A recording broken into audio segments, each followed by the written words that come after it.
I recently returned from a 3-week adventure across America on dirt roads, known as the Trans-America Trail.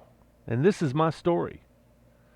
In previous episodes, we crossed Mississippi and had a very unique stay at the TAT stop just across the border in Arkansas.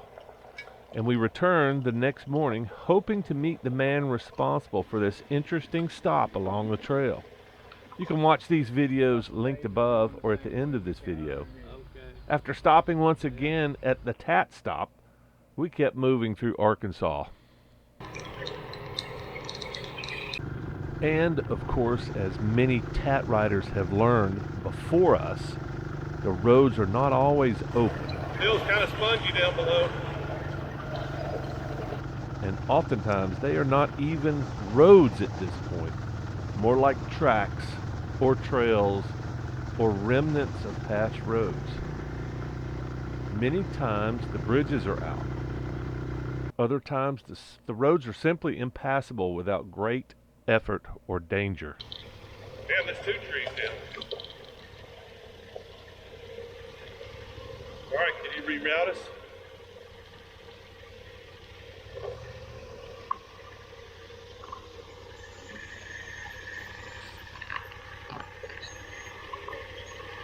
Now wait a minute. I brought an axe and you brought a saw. Let's take this thing out. We don't want the next guys getting stuck in here, do we? I mean, let's do the responsible thing and let's take this thing out. It may take us a day. But we got a little bit of water, right? Many of these trails offered interesting riding and a diversion from many of the longer, straighter roads. But you never knew what you were going to find.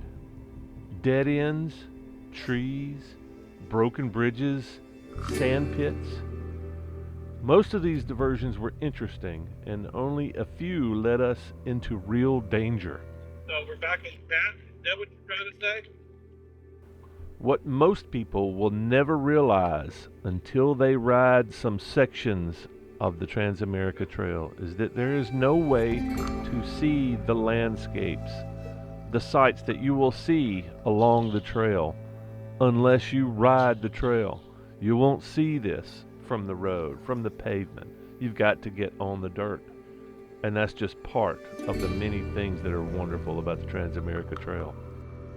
Are you fucking kidding me? There's no... If I didn't see those signs... That's fucking dangerous, man. But I guess...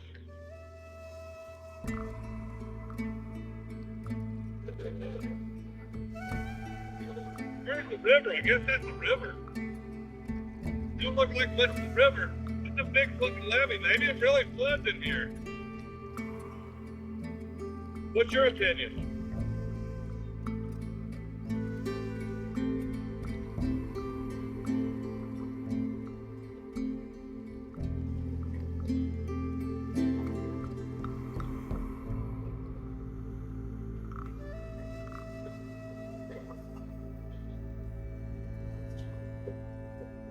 Big fucking river.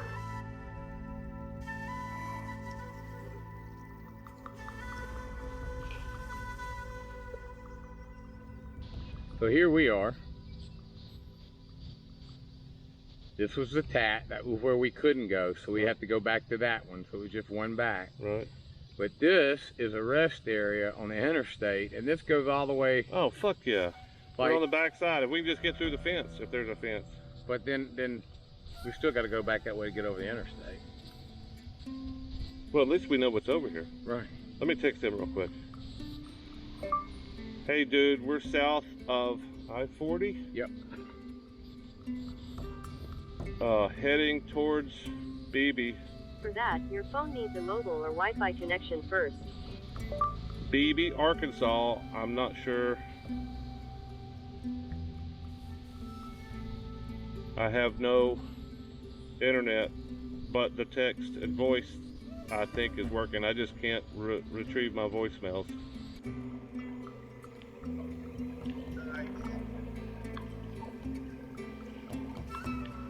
Luckily for us, we saw very little rain on our journey out of the south. And as you might figure, rain can really destroy a road in the south and really turn it into something nasty. But luckily, we did not see much of that. If Kevin's runs by the TAT Shack and Sam's runs by the TAT Shack, then we're good. But if Kevin's goes somewhere else, then we're not good, right? No, and we're back on. What I'm saying is, you know how I have his magenta? Unscrew that. Give me that. So, yeah, I just lost the magenta, but we're still on the same set of tracks.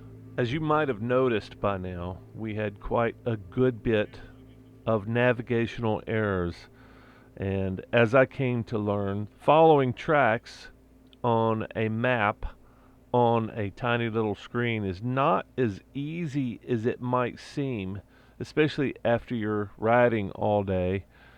It got to the point where we just started looking for intersections, and once we passed intersections, we wanted to make sure that the lines on the map did not change. In other words, we were constantly looking at the map after passing intersections to make sure that that we were not off the track.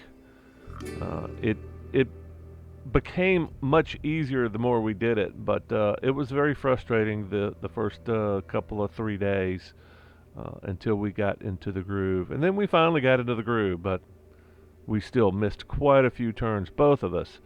When Richard was in front, he missed the turns. When I was in front, I missed the turns, and it was pretty consistent, but it got to the point where it was almost comical and funny. But yeah, you started getting good at it after a while. You started looking very closely after you passed intersections, dirt, pavement, all the above. It was became part of the journey, is the navigation, the errors and all. And yeah, it became fun after a bit, but very frustrating in the beginning. The first few days, just had to get into the groove. And I would recommend that you try navigating before you attempt to follow the trail. Or you could do it the old school way, which is roll charts, which I can't even imagine. I can't even imagine trying to pay attention to reading something on a rolling chart rather than try to keep up with lines on a map.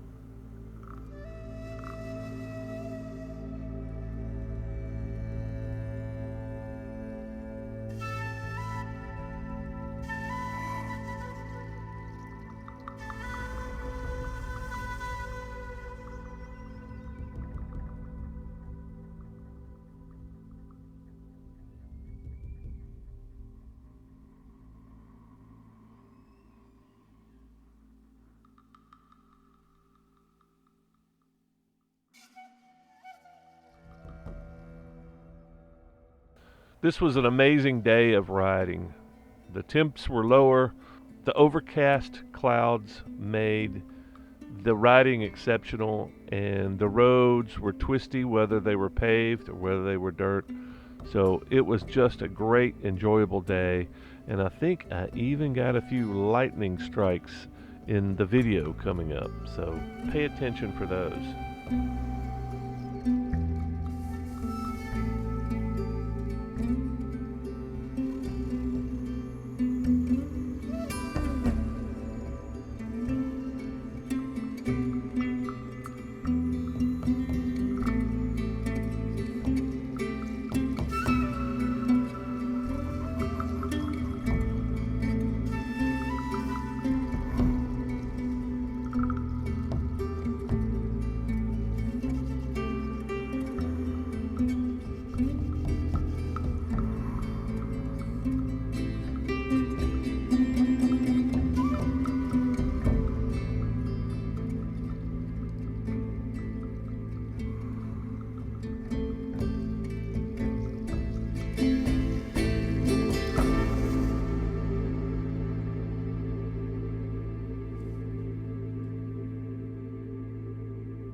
bridge. Low pressure bridge, what they call them in Texas.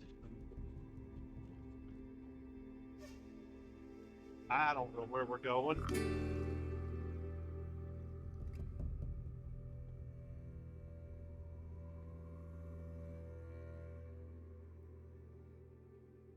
Look, oh, no dust.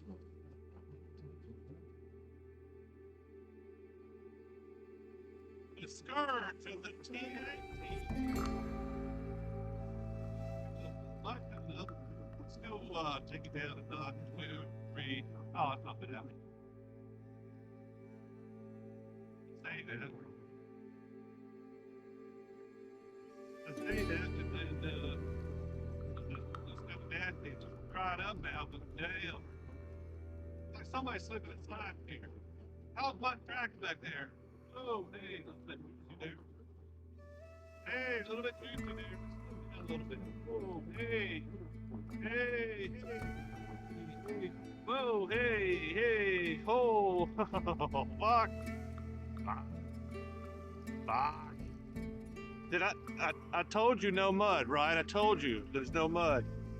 Fuck. Oh, wow.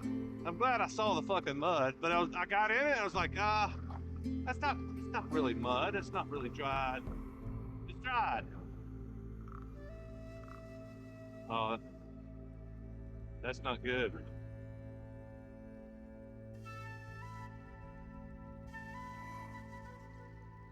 Well, I mean, if it's draining, if it's hills, the odds are really good that the water's draining, right? Right, yeah, I'm not worried about that. It's the fucking glass.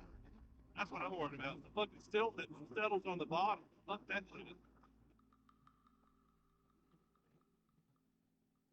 Oh, we're golden now. You know, get out of this fucking slop down here. Whoa, nasty. Nasty.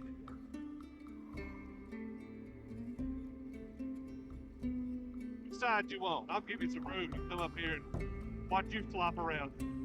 Okay, cool. I'm just gonna keep recording with this. Let's go get interesting. Yeah.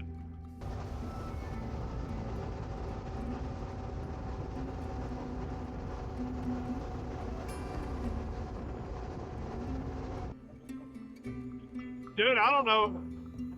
I'm not so sure I would have seen that. Well, I wasn't. I mean, I was already looking for. Yeah, I would have seen that. Yeah, fuck yeah, that's too big. It's a very recognizable sign.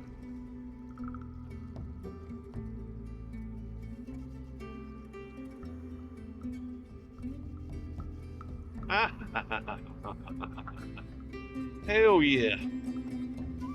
Hey man, where are we at? We are at the TAT Shack. Where the hell is that? It ain't Mississippi, I can promise you that.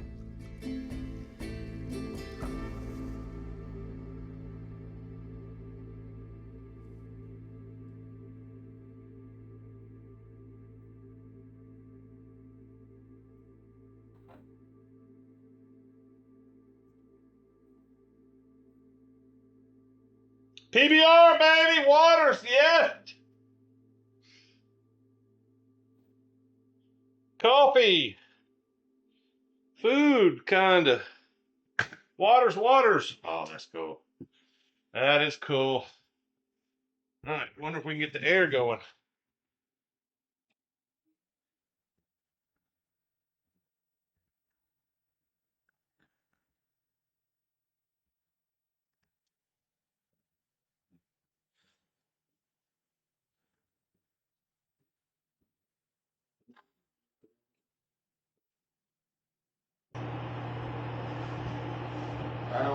Right on. Dirty TAT riders, man. I would say. Got PBRs, waters, Coca-Cola. Oh, there's another Sweet. PBR. Yeah. And then whatever's in here. And I got jerky, so. A-hole. He really just lives over the mountain in an old army tent. His only income is a donation from this shack.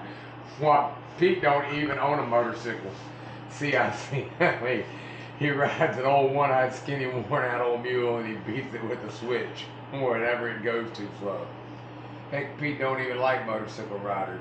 He just lives off your generosity.